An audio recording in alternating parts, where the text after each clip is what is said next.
بسم اللہ الرحمن الرحیم۔ تو دوستو، آج کی ویڈیو میں ہم کچھ نفسیاتی حقائق کو پڑھنے والے ہیں۔ ویڈیو کو لائک اور چینل کو ضرور سبسکرائب کریں۔ اگر آپ چھوٹی چھوٹی اشیاء سے چمٹے رہتے ہیں تو آپ بچپن سے عدم توجہ کا شکار ہیں۔ اگر آپ ناک میں انگلی ڈالنے کے عادی ہیں تو آپ کسی نفسیاتی الجھن کا شکار ہیں۔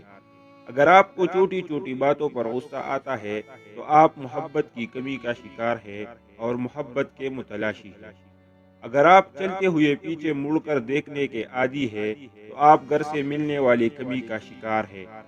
اگر آپ کے ذہن میں کسی کام کے حوالے سے دو منصوبے ہیں تو آپ کو اپنے پہلے منصوبے کی کامیابی پر کم ہی یقین آئے گا۔ کسی بھی کام کی ابتدا اور اس کا اختتام اسی کے درمیانے حصے کی نسبت زیادہ رہتا ہے۔ اگر آپ اپنے مقصد دوسروں کو وقت سے پہلے بتا دیں گے تو آپ کی موٹیویشن کم ہو جائے گی اور آپ کی کامیابی کے چانسز بھی کم رہ جائیں گے۔ کسی بھی پریشان صورتحال کا اثر ہم پر زیادہ سے زیادہ 10 منٹ تک رہتا ہے۔